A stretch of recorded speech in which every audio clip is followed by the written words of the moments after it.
Yo, what's up? Coach Vassar. Thank you for joining me as always with OTF Audio Daily Beats.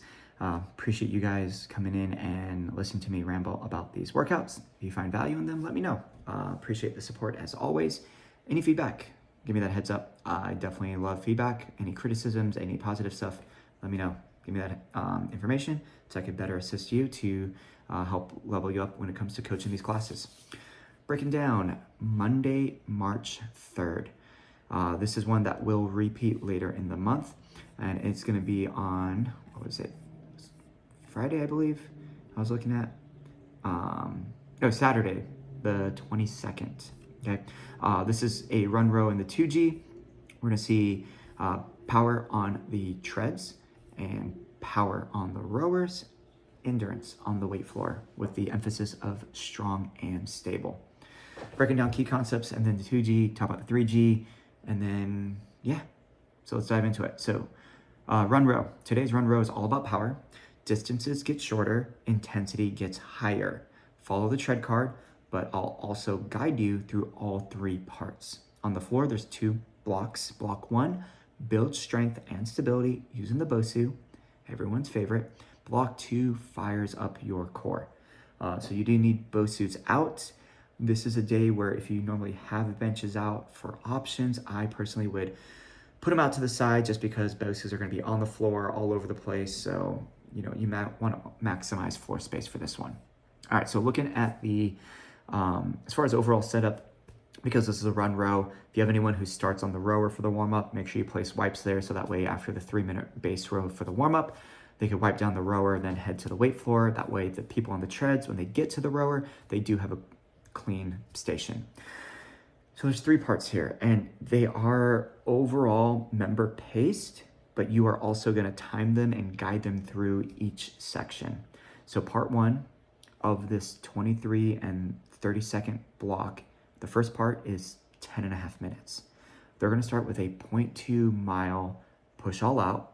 Of course, power walkers are half of that, 6 to 10% or greater. When they finish, they take a walk recovery until they're ready to repeat the effort. We are looking to maintain the intensity. So in all honesty, this is a great day to use OTB and leverage that education of heart rate response. So obviously that 0.2 push all out should get them into like orange, maybe even high orange. During that walk recovery, let them take that time to bring that heart rate back down, at least to kind of tap into that green before they take off. That way they could at least match it. If they want to try to increase the intensity, they might want to wait a little bit longer where maybe they're closer to like 75 to 80% of their max heart rate, okay? Once they've done the distance twice, they'll then go to the rower, and it's a 200-meter rack and rest all out row. So stored programs hit that 200 meters, rack their handles, rest. For most people, it'll probably take around 45 seconds, give or take. They should honestly rest for about the same amount of time. Do it again. And the goal here is to maintain intensity. So by using stored programs, they'll see average watts, but also their time to complete. So can they finish, within 0.5 seconds of their previous time? Can their average watts stay consistent as well? Once they've done that twice, they will go to the tread and just tread until the next part. That's going to be the bonus. Okay, at the 10.5 minute mark, whatever they're doing, now they move into part two, 0.15 push all out, 2 rounds, and then 150 meter all out rack and rest row, 2 rounds. And then same thing, tread until the next part. Part two is a total of 8 minutes, so a little bit shorter, but everything is shorter, so they should still be able to get through everything. Part three, this one's just 5 minutes. 0.1 push all out, 2 times, followed by 100 meter rack and rest 2 times, and then they'll tread into a 30-second finisher. Even though it says push all out for that 0.1, majority of people will probably be at that intensity of what feels like an all out. Totally fine. All right. And that's it. So this is one where it's really going to come down to, for you as a coach, recognizing what speeds people were doing the first round. Are they matching that speeds, giving that positive call out, and they're on the rower, get that off mic attention to them of, making sure they're logging into their OT Connect, they're using the stored programs, point out like if they match their time, they match their watts, engage with those people over there. When we look at the weight floor, 2 blocks. Block 1, 19 minutes, then a 90-second recovery as you set up the second block. Block 2, a bonus, does have some coach's choice stuff, so be aware of that.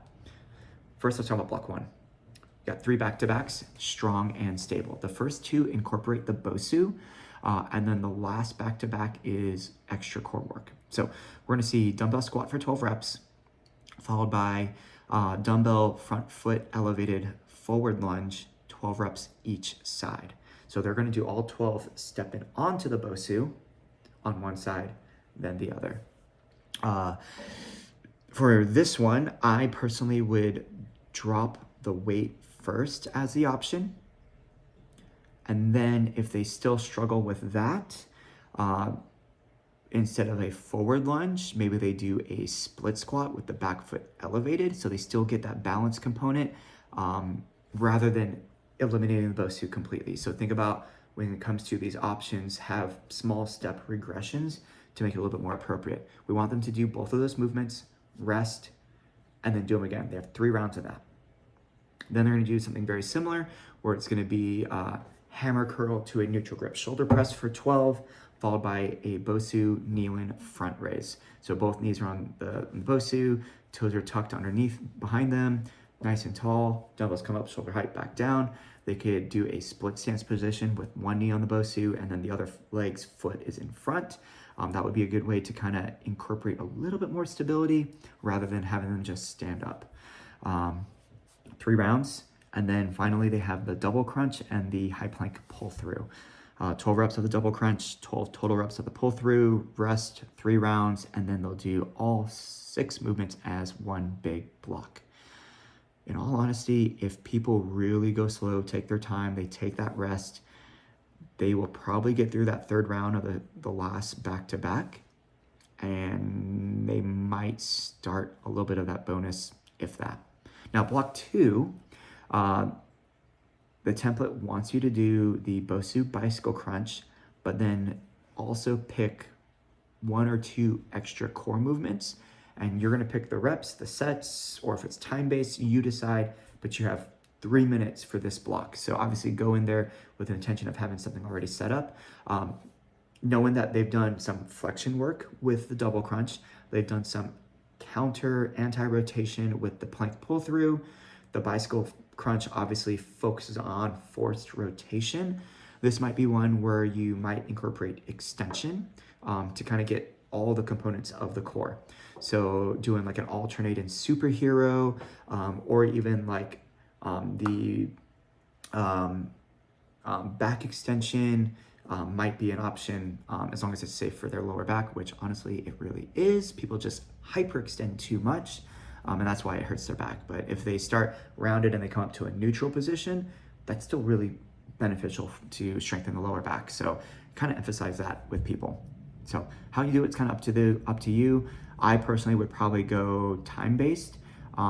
Since it's only 3 minutes, you could have them do 30 seconds of crunches, 30 seconds of back extensions, do that 3 rounds, 30 seconds each, boom, done, right? Or you could have them do the back extensions first and use the bicycle crunch as their finisher for the final 30. Up to you, but that's what I would probably do. I won't be coaching that day because I'll actually be coming back from a trip, at least the first time it's coming through. And I don't coach on Saturdays, so I won't coach this workout at all, but I'll take it. 3G, 1 long block for everything. We're gonna see power on the treads, power on the rower, and the endurance on the weight floor. Treads and rowers are timed up together, and in all honesty, this is gonna be rough. It is a 14-minute block for both of them. So if you want the rowers to do like a stored program, I think that would be a great thing to do. And that way that kind of keeps them engaged of like, hey, this is how much time is left of the block, right? It starts with a 1-minute push as a buy-in, and then they're gonna maintain their all-out intensity and really drop their walk recovery as much as possible after each all-out, so they could trend towards blue, not even green. We want them to get like low green, blue before the next all out. Part 1, 1 minute all out, 1 minute walk recovery 3 times. Same thing for the rower. Part 2, 45 all out, 45 walk recovery 3 times. Same with the row. Part 3, 30 all out, 30 walk recovery 3 times. Same with the rower. Because they're constantly moving on the rower, this is why I would say do the 14-minute stored program as opposed to like a 1 minute all out and then a 45 stored program, because we want them to be rowing during the recovery and not just sit there for the 3G. The 2G, different story, because we want that rack and rest. Looking at the weight floor, it is the long block 1 from the 2G. So same thing, except for now everything's 2 rounds. So squat, front foot elevated forward lunge, rest, 2 rounds, curl to press, front raise, rest, 2 rounds, double crunch, high plank pull through, rest, 2 rounds, and then repeat everything as 1 block. And then the finisher will be a combo of a dumbbell squat, 2 hammer curl, 2 shoulder press. So whatever weight they were using in that second back-to-back, now they're just gonna add a squat to that first before they curl and then press it up. So peaks and valleys today, especially in the 3G, ups and downs with those heart rates. So if you're coaching to the OTB, give those members shout outs for tapping into, that orange, that high orange, or even better, really showcase and highlight the members who are truly taking those recoveries to the maximum amount to get that heart rate to drop down as much as possible. So there you have it. Once again, this will be on Monday, March 3rd and Saturday, March 22nd. You got this. Coach you down.